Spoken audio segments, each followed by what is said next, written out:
शुभ सायं छात्राः। अस्माकं नवमः पाठः अस्ति अहम् अपि विद्यालयं गमिष्यामि।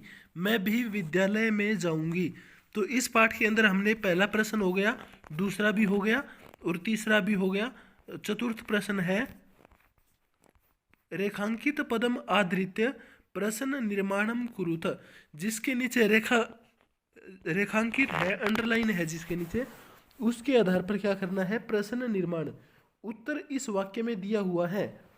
उत्तर क्या है, मालिनी द्वारम उद्घाटयति। मालिनी दरवाजा खोलती है। तो ये उत्तर तो यहाँ पर दिया हुआ है, हमें क्या करना है, इसका प्रश्न बनाना है। तो सबसे पहले इसका हिंदी में हम प्रश्न बनाते हैं।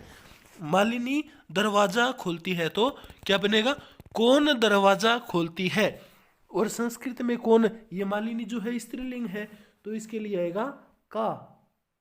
का माने कौन, द्वारम उद्घाटयति दरवाजा खोलती है, कौन दरवाजा खोलती है।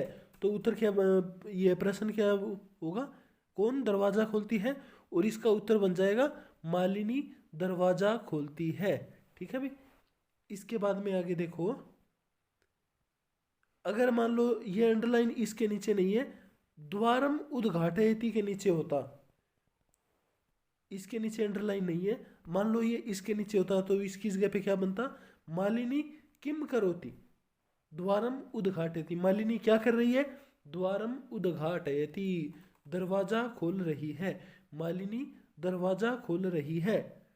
अग्रे अस्ति द्वितीय भागः शिक्षा सर्वेषां बालकानां मौलिकः अधिकारः। शिक्षा, शिक्षा माने पढ़ाई, सर्वेषां बालानां सभी बालकों का, मौलिकः अधिकारः मौलिक अधिकार है। शिक्षा सभी बालकों का मौलिक अधिकार है। अब ये उत्तर हो गया। अब इसका प्रश्न क्या बनेगा, शिक्षा सर्वेषां बालानाम, सर्वेषां बालानाम की जगह पे आएगा, ये जो बालानाम शब्द है ये है स्त्रीलिंग, इसलिए यहाँ पर आएगा कासाम। शिक्षा कासाम मौलिकः अधिकारः। अगर बालानाम की जगह पे होता बालका नाम, तो फिर इसकी जगह पे कासाम की जगह पे बन जाता केसाम, फिर यहाँ पे क्या बन जाता केसाम। लेकिन यहाँ पे बाला नाम है, और जो बाला होती है स्त्रीलिंग होती है, इसलिए यहाँ पर आया कासाम। शिक्षा कासाम मौलिकः अधिकारः। अगर अंडरलाइन मान लो शिक्षा के नीचे होता, शिक्षा बालका नाम मौलिक अधिकार है, सभी बालिकाओं का मौलिक अधिकार है, तो शिक्षा के नीचे अंडरलाइन है। तो अब इसका प्रश्न कैसे बनेगा, का सर्वेषां बालानाम मौलिकः अधिकारः। का माने क्या या कौन, सभी बच्चों का मौलिक अधिकार है, तो इसमें उत्तर बन जाएगा शिक्षा। आगे देखो, ग भाग, दर्शना आश्चर्येण मालिनीम पश्यति। दर्शना आश्चर्य के साथ मालिनीम पश्यति, मालिनी को देखती है। तो किसको देखती है, मालिनी को।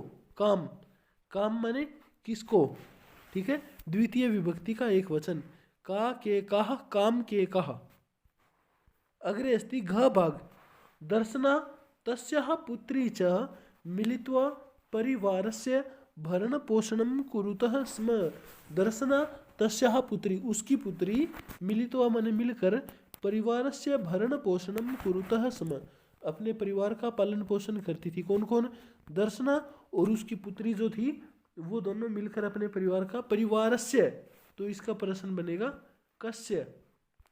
प्रश्न क्या बन जाएगा इसका, कस्य भरण पोषणम कुरुतः स्म, किसका भरण पोषण करती थी। ठीक है। अग्रे अस्ति पंचमः प्रश्नः, संधि विच्छेदम कुरुत।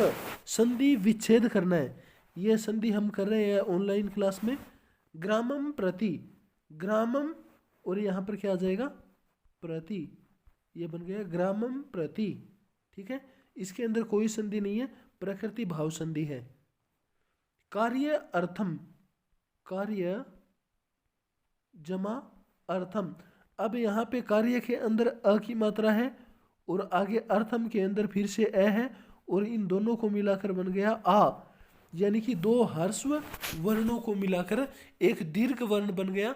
तो दीर्घ होने की जो प्रक्रिया होती है वो स्वर संधि के अंदर आती है, और इसका नाम होता है दीर्घ संधि।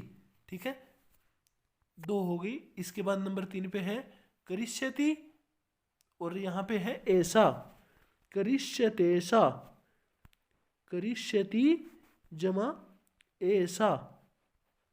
इसके अंदर क्या करना है, ई उ,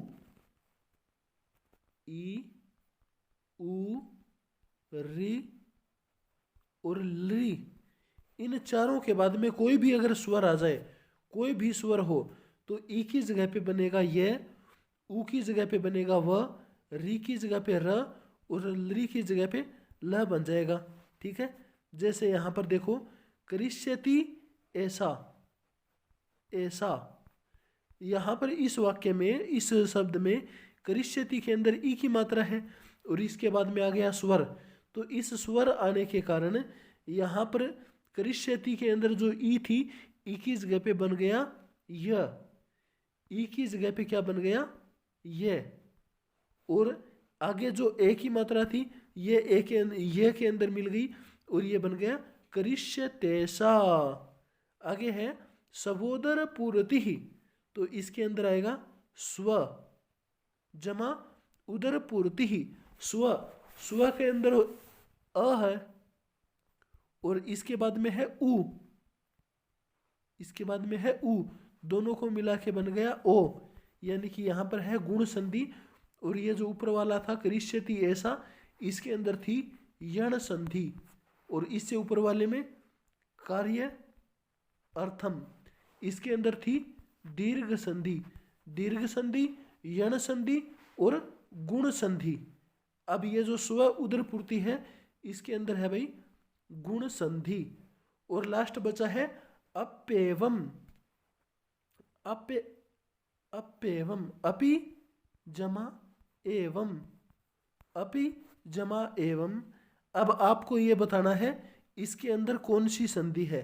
ठीक है, अपि एवं, इसके अंदर आपका काम है ये बताना कि भाई इसके अंदर कौन सी संधि है। ठीक है, आज इतना ही करेंगे, छठा बच गया, सातवां बच गया, ये हम अगली वीडियो में करेंगे। ठीक है भाई, तब तक के लिए धन्यवाद। पुनर्मिलामः, नमो नमः।